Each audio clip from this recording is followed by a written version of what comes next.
Hein? J'habite à Nogent. Oui, je sais pas comment il va. À côté de chez toi. Non, pas du tout.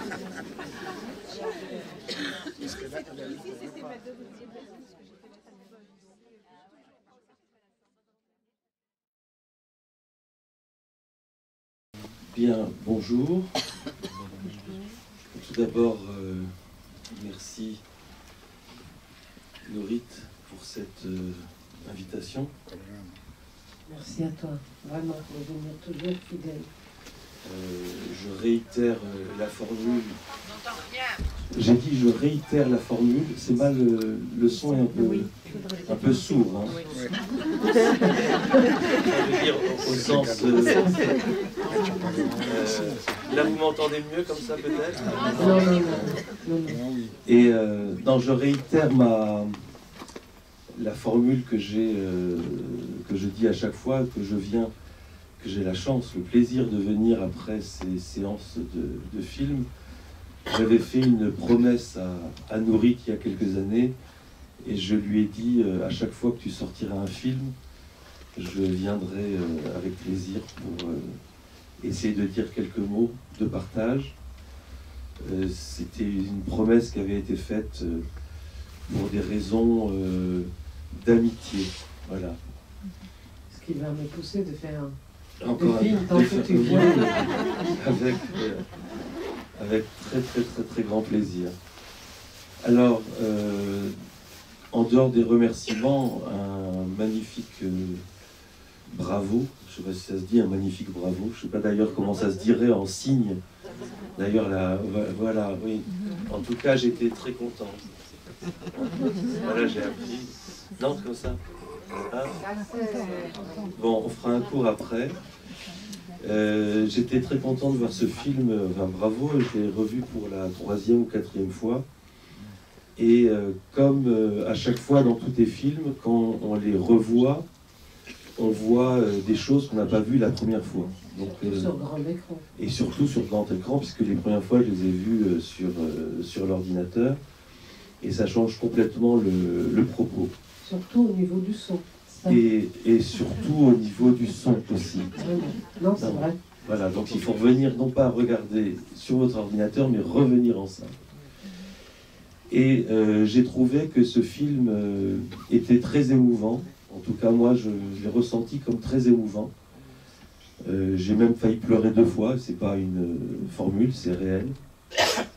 Et ce que j'ai ressenti, et je l'ai déjà dit, c'est que on a l'impression de revenir à une forme de naissance, non seulement de la langue, mais de l'humanité.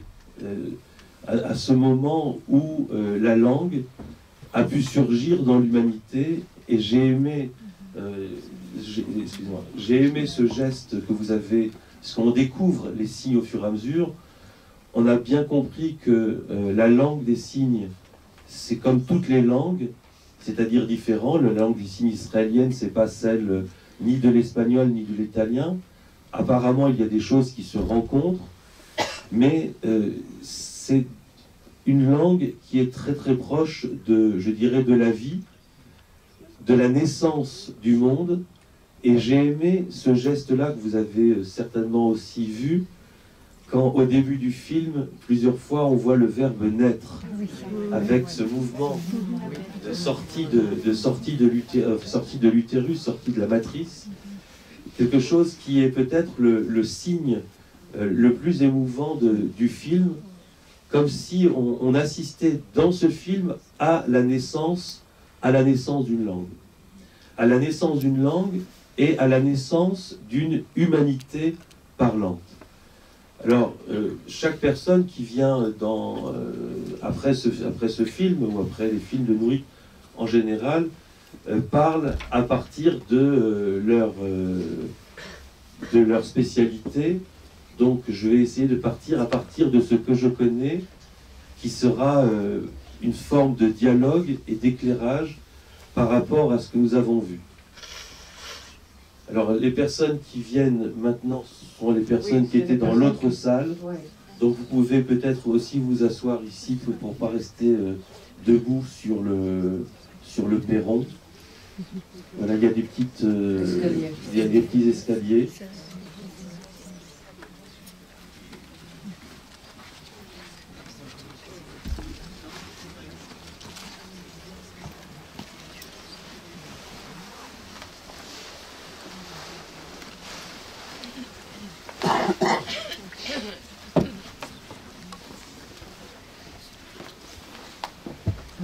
Alors, comme je l'ai déjà dit, donc je vais parler de la langue hébraïque, de l'écriture hébraïque et de la langue des sourds. Je suis aussi à chaque fois heureux de pouvoir entendre l'hébreu et de voir des films qui sont tournés en Israël, qui nous montrent Israël d'une autre façon. Et ce qui est intéressant dans ce que j'avais ressenti, enfin, de cette notion de naissance, ça m'a fait penser à la naissance même de l'écriture. Et j'aimerais d'abord, pour que nous soyons clairs dans le propos, de rappeler quelle différence il existe entre une écriture, un alphabet, une langue et la parole, 4 termes qui sont au centre de la réflexion que ce film propose. L'écriture, c'est un ensemble de signes qui permet de transmettre un message.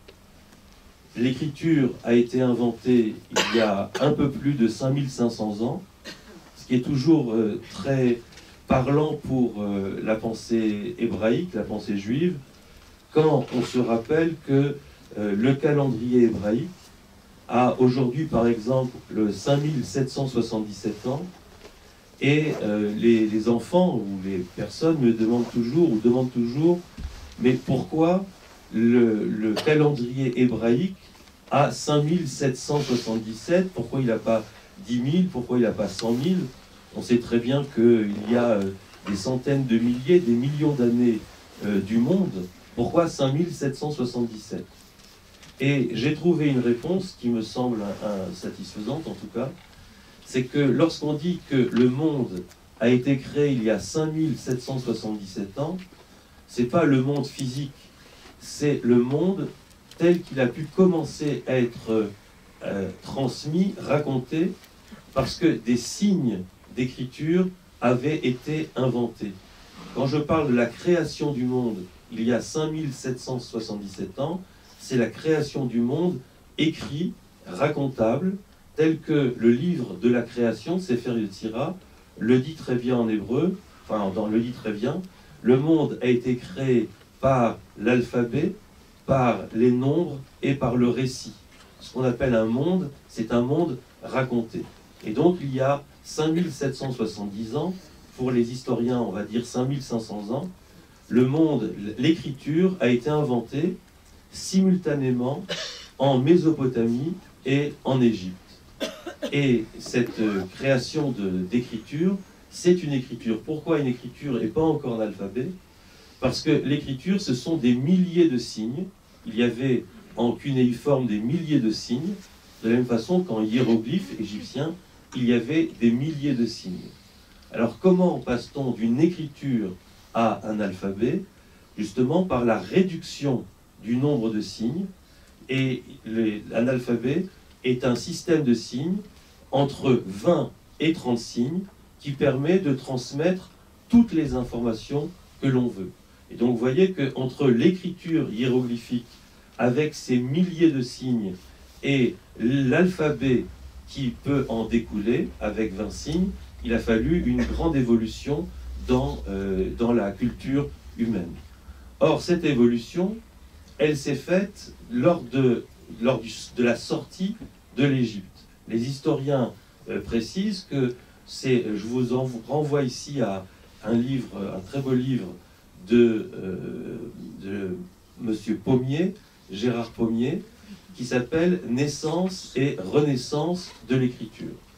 Et il montre que ce qu'on appelle la sortie d'Égypte dans la Bible, que d'un point de vue politique et philosophique, c'est la naissance de la liberté, c'est la libération de l'esclavage et c'est l'accession à la liberté.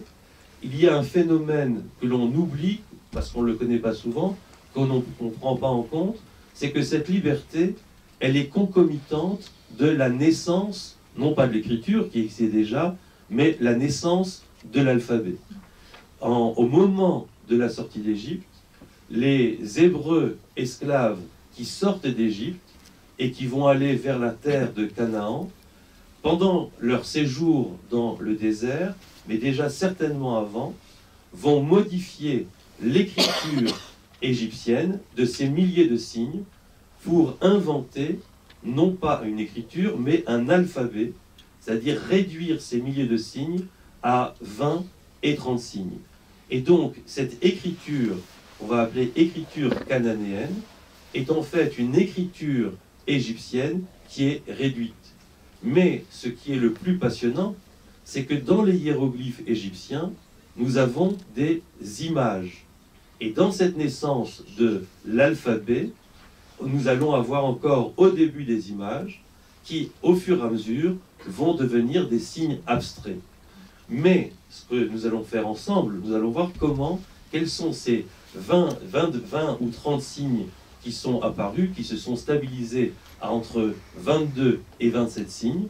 Et ce que je voudrais montrer, c'est que ces signes ont un rapport particulier avec le corps, et que ce sont ces signes qui ont un rapport particulier avec le corps que l'on retrouve dans la majorité des langues des signes, où on a très bien compris cette chose très importante qu'on ne connaît pas. Ce n'est pas simplement un mimétisme des objets du monde, mais il y a véritablement une grammaire, d'abord un lexique, une syntaxe et une grammaire, qui est produite par le corps lui-même, par les mouvements du corps, par les yeux, le visage, etc. Cette découverte de l'écriture qui est née cette découverte de l'alphabet qui est née de l'écriture hiéroglyphique, elle est importante puisque notre alphabet que nous avons aujourd'hui, A, B, C, D, E, F, etc., vient directement via le grec, via les Phéniciens qui sont des Cananéens, vient directement de cette écriture qui vient de l'égyptien. C'est-à-dire que le A, B, C, D que nous avons vient en fait par différentes transformations directement de l'égyptien. Et cette découverte a été faite en 1904 par un archéologue qui s'appelle Gardiner, qui a découvert dans des mines de turquoise dans le Sinaï, sur les murs, ces différents signes. C'est pour cela que cette première écriture, premier alphabet non hiéroglyphique, s'appelle le proto-sinaïtique. Ce proto-sinaïtique, les signes qui ont été trouvés sur ces grottes, on a découvert une tête de taureau. Quand je dis on a découvert, ça veut dire qu'il y a des dizaines et des dizaines de grottes, comme Lascaux, si vous voulez, avec ces signes. Les signes qui ont été découverts, c'est la tête de taureau, la maison, le chameau, la porte, un homme en prière, un clou, une arme, le plan d'une ville, la main sous forme de poing, la main sous forme de paume, un aiguillon pour domestiquer les taureaux, le signe de l'eau, le signe du poisson, le signe du bâton, le signe de l'œil, le signe de la bouche, le signe l'hameçon, la massue pour chasser, ensuite le signe de la tête, le signe de la dent et le signe du signe. C'est-à-dire un signe. Et pour ceux qui ont suivi l'énumération que je viens de faire, vous vous apercevez que c'est tout simplement l'alphabet hébraïque qui a été ici représenté. Puisque l'alphabet hébraïque que nous avons, qui s'appelle Aleph, Bet, Gimel, Dalet, a ce pouvoir fantastique d'être le conservatoire, c'est-à-dire que l'hébreu, c'est la langue conservatoire par le nom des lettres qui s'est perpétué de génération en génération, le conservatoire de la forme que ces lettres ont eu lorsqu'elles sont devenues alphabet à partir du hiéroglyphe. Le Aleph, qu'on appelle Aleph, veut dire taureau, et représenter une tête de taureau. Le Bet veut dire maison, et représenter un plan d'une maison. Gimel veut dire chameau, gamal, et représenter la bosse du chameau, etc., etc. Et ça, c'est absolument passionnant, parce qu'ensuite, il y a une certaine logique qui articule l'ensemble de ces signes. Je ne vais pas faire un cours sur l'alphabet hébraïque et proto-sinaïtique, je vais simplement remarquer que dans l'ensemble de ces 22 signes, il y en a au moins 6 qui représentent les parties du corps. Et je voudrais essayer de comprendre quel est le rôle de ces parties du corps dans la naissance à la fois de l'alphabet, mais en même temps dans son rapport dans son rapport à la parole, et je dirais même au lexique. J'ai presque l'impression que le lexique que nous utilisons, en tout cas par exemple même en indo-européen, fut d'abord un lexique de gestes avant de devenir un lexique de parole. Je vous renvoie à ce très beau livre, déjà maintenant très ancien, de Leroi-Gourhan, qui s'appelle « Le geste et la parole ». Et je pense que le geste a précédé la parole. Et ce que font, alors je rappelle la différence que fait Saussure entre langue et parole. La langue, c'est un système qui existe dans le dictionnaire avec son lexique, qui existe dans les livres de grammaire avec la grammaire, et qui explique aussi le système à la fois de la grammaire et de la syntaxe. Les lois de la grammaire et de la syntaxe et le lexique qui existent dans les livres, c'est-à-dire l'idéal d'une langue, c'est ce qu'on appelle la langue. Mais la langue est dans les livres. La parole, c'est la manière dont chaque individu va performer l'idéal de la parole. Quand je suis en train de vous parler maintenant, je parle, je ne langue pas. Si je languais, si je languais, ça veut dire que je serais exactement dans une parole qui est l'idéal de ce qui est déjà écrit dans les livres, ce qui serait impossible, parce que ça veut dire que je n'aurais aucune invention possible par rapport à la phrase que je suis en train de vous dire. Parce que là, dans la phrase que je suis en train de vous dire, je dis la phrase que je suis en train de vous dire. Mais j'aurais pu dire la phrase maintenant que j'ai décidé de dire. C'est différent. C'est-à-dire que la parole, c'est une possibilité, c'est une mise en œuvre des possibilités infinies de la langue. La langue est commune, la parole est individuelle. Donc on a fait la distinction entre une écriture et l'alphabet, et entre la langue et la parole. Et je dis, il me semble que le langage des signes a précédé les mots lui-même, a précédé le lexique. Je prends un exemple que j'aime bien, que j'ai cité ce matin, je crois, dans l'émission, mais je ne me souviens pas parce que l'émission, c'était tout à l'heure. C'est que, par exemple, vous connaissez le mot pain, le pain, d'accord?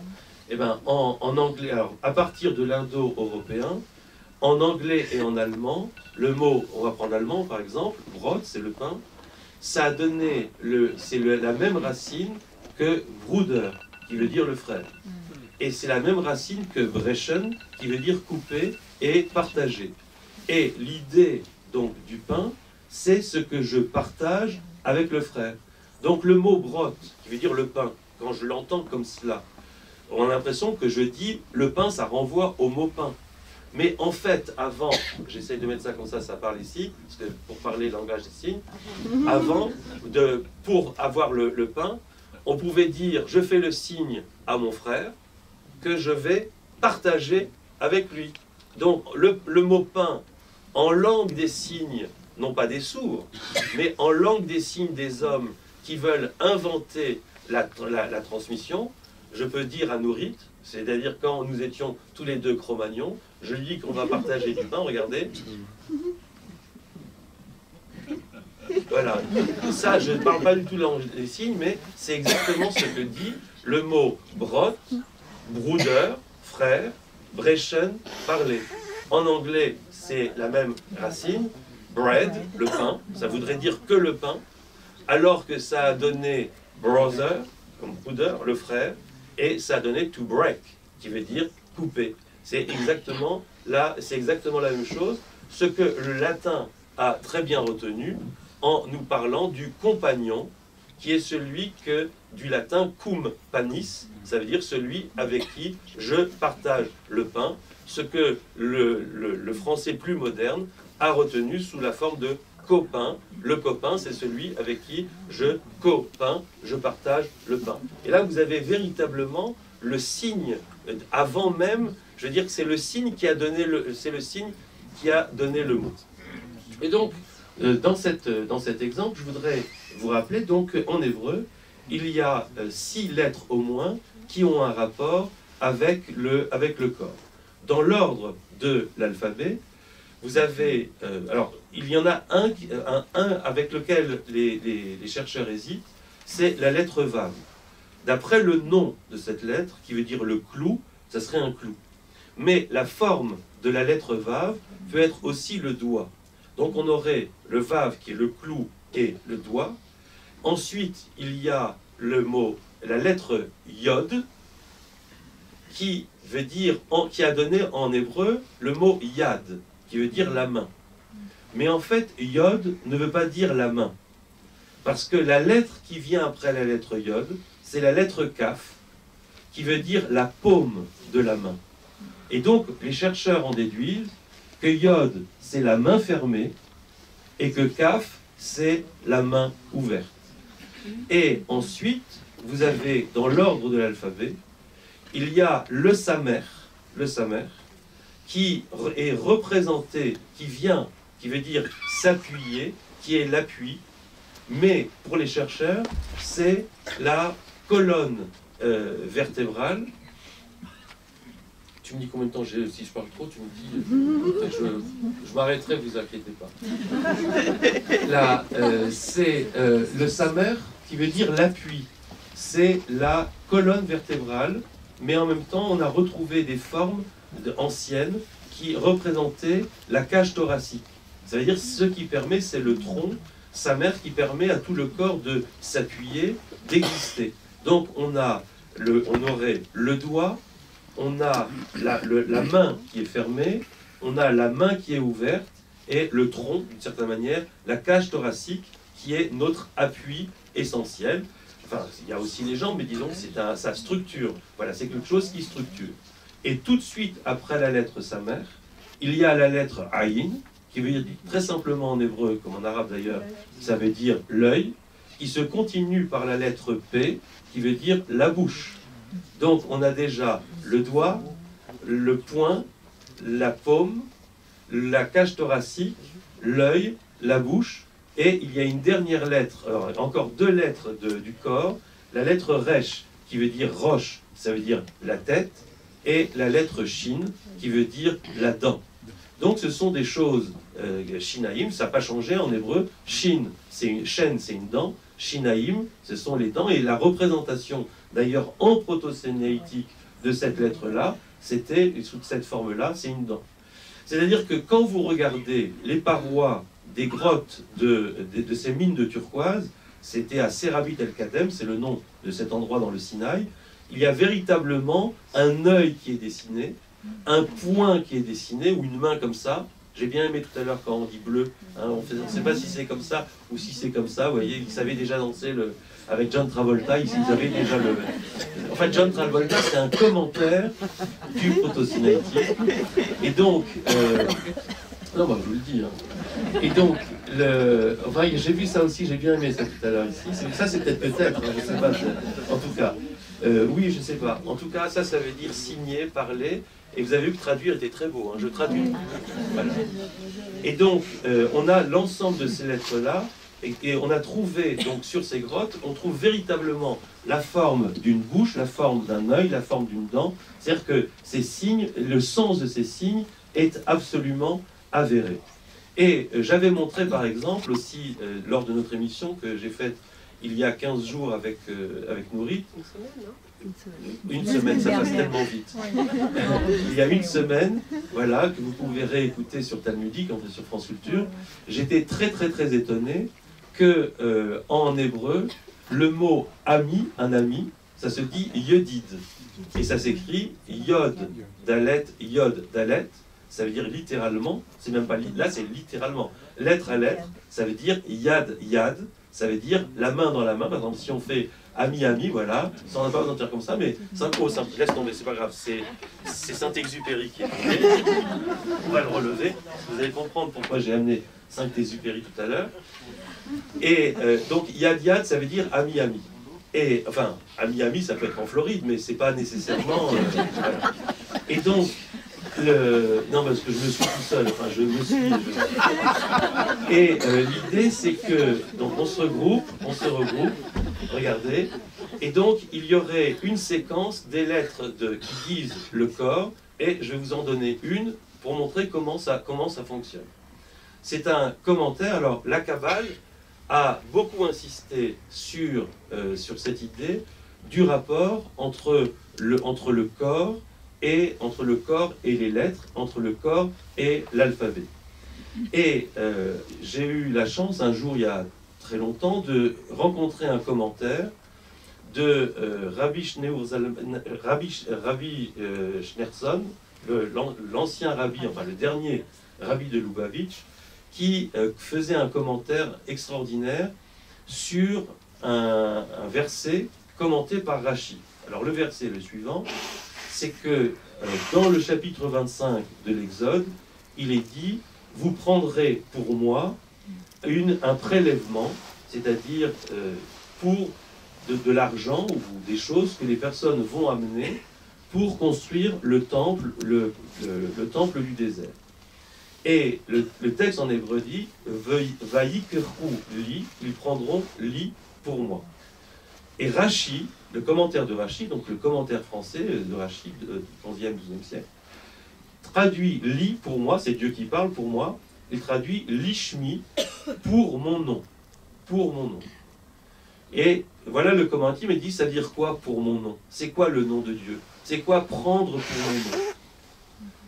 Parce que dire Dieu, ça ne veut rien dire, c'est un mot vide. Quand on prend pour Dieu, qu'est-ce que ça veut dire prendre pour Dieu?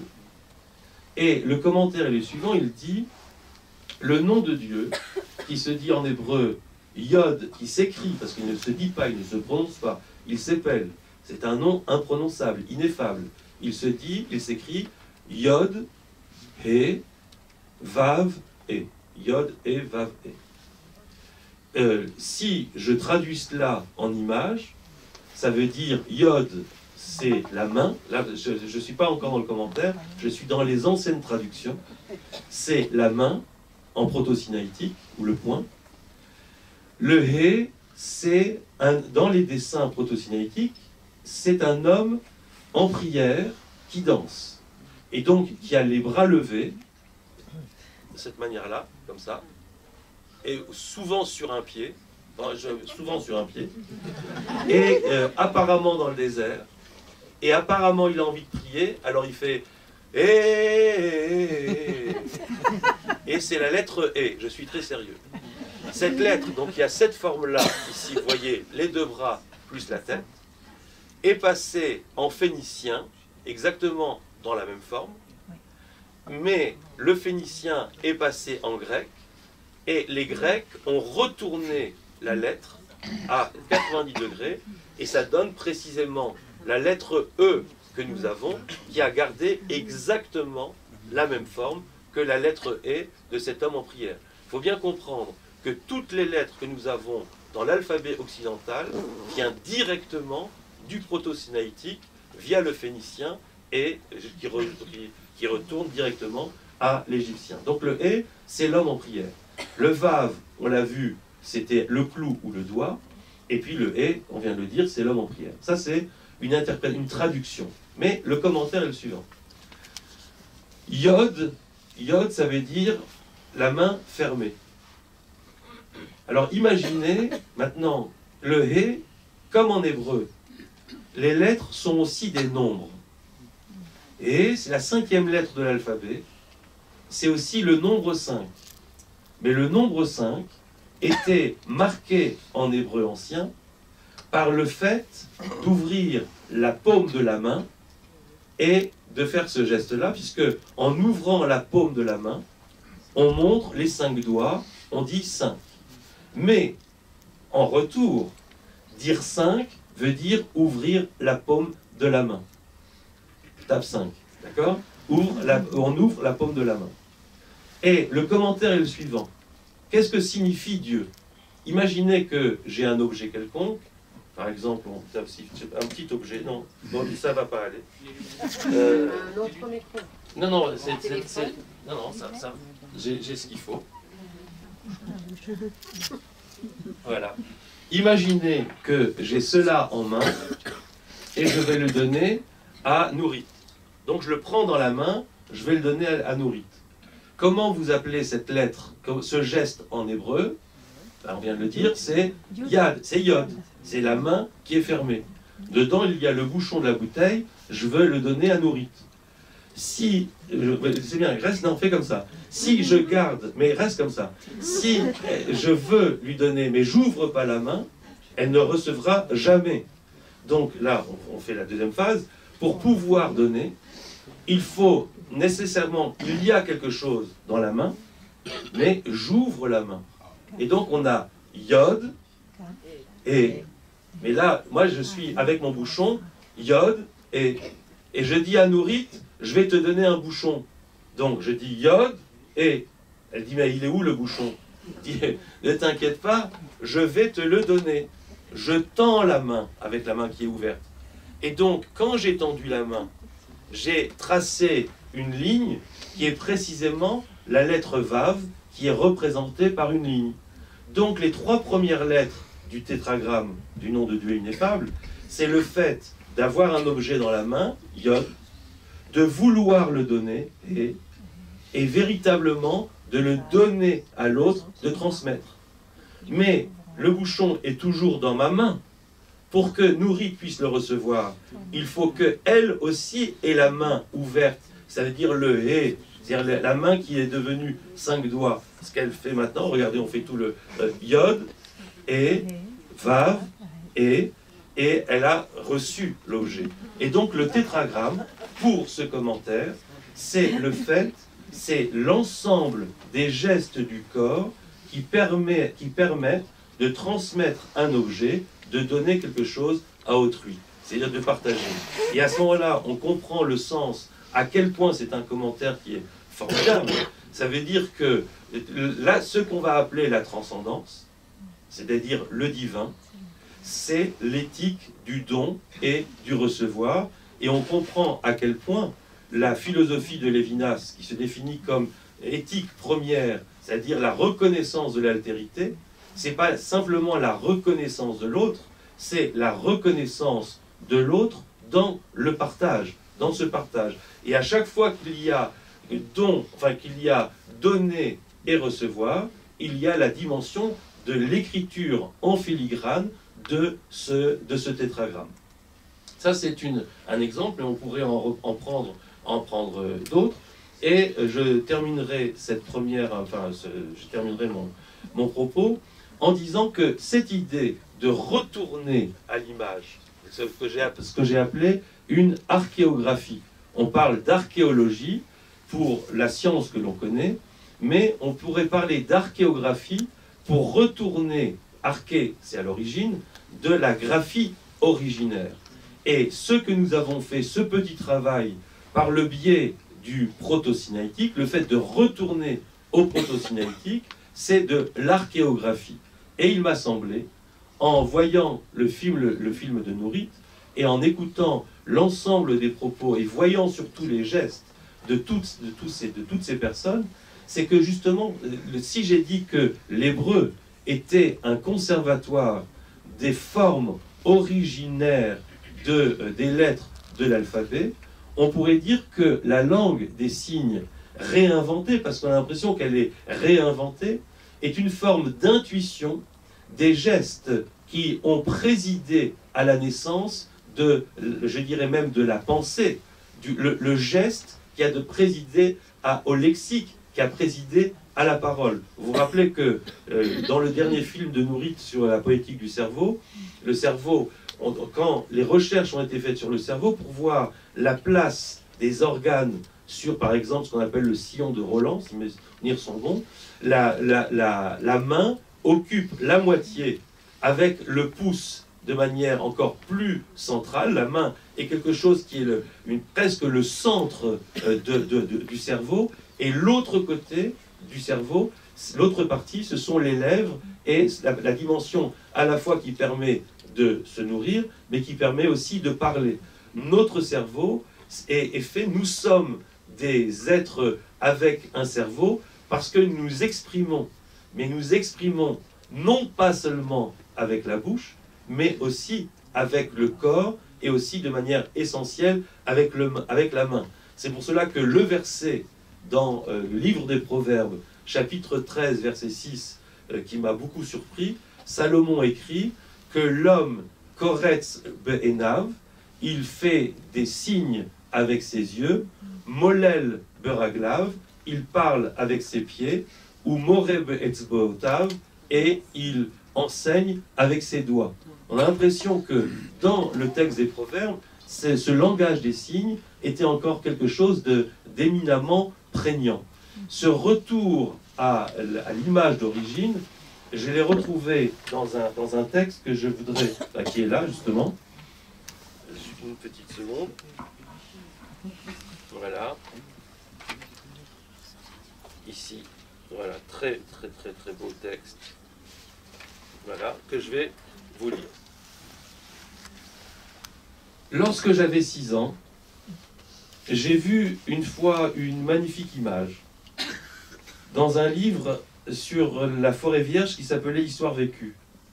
Ça représentait un serpent boa qui avalait son fauve, ou qui avalait un fauve. Voilà la copie du dessin.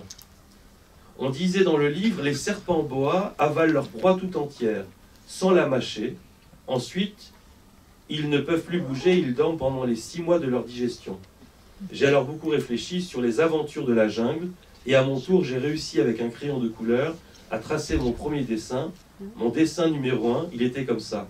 J'ai montré mon chef-d'œuvre aux grandes personnes et je leur demandais si mon dessin leur faisait peur. Je leur ai demandé ce que c'était, ils m'ont dit que c'était un chapeau. Ils n'avaient pas compris que c'était un serpent qui avait avalé un éléphant.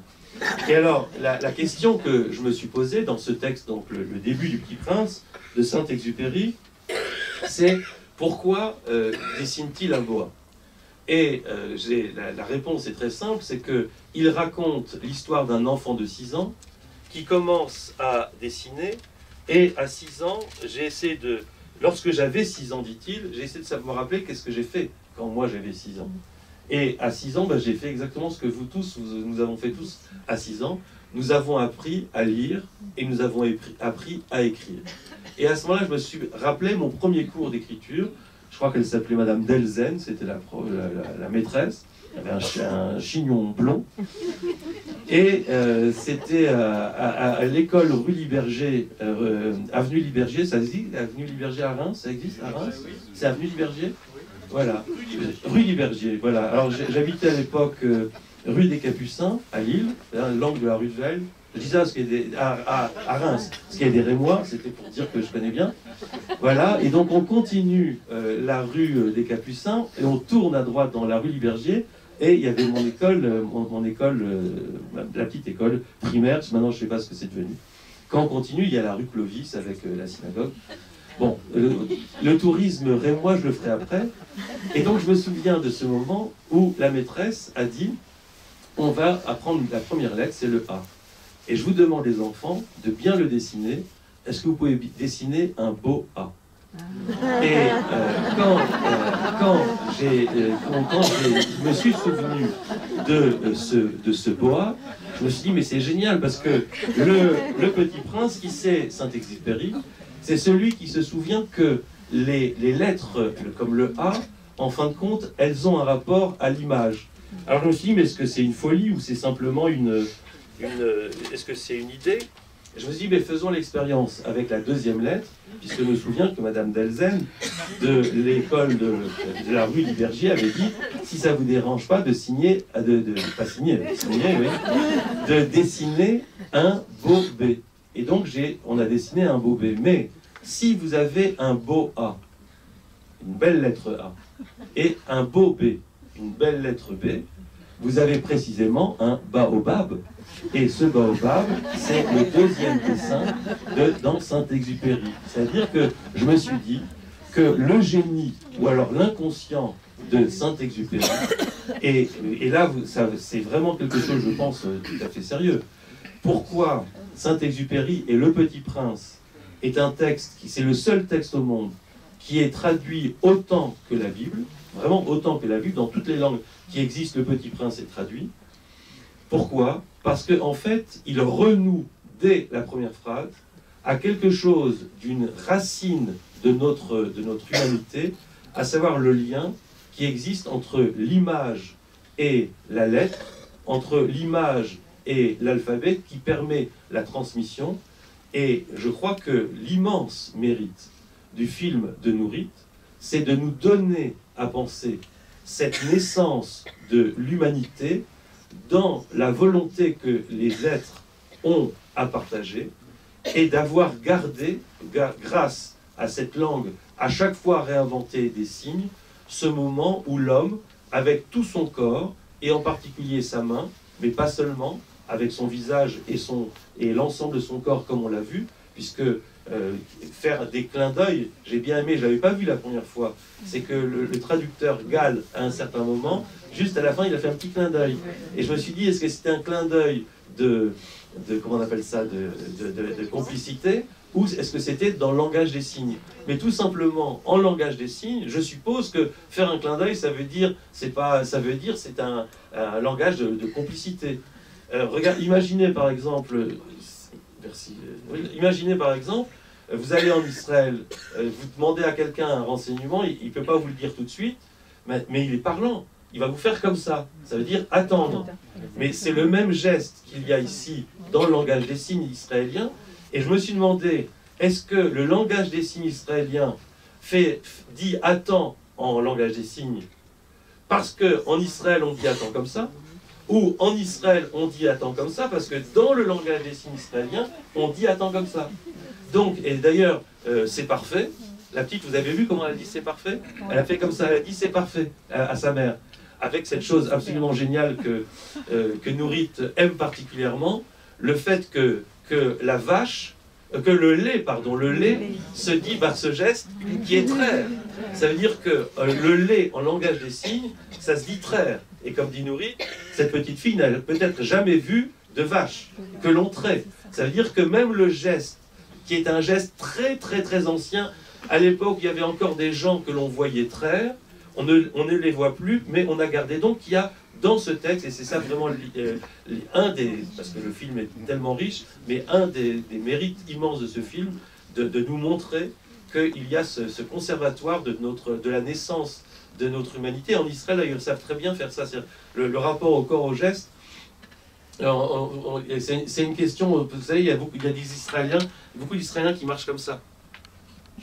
Alors on demande, mais pourquoi ils marchent comme ça? Alors on répond parce qu'ils disent c'est compliqué la vie, et on leur tape sur le peul, on dit Tieh Besséder, ça sera Besséder, ça sera en or. Voilà, donc en fait c'est ce lien. Je vois que tout le monde ne comprend pas mon hébreu, c'est pas grave. Donc encore merci Nourrit pour ton film.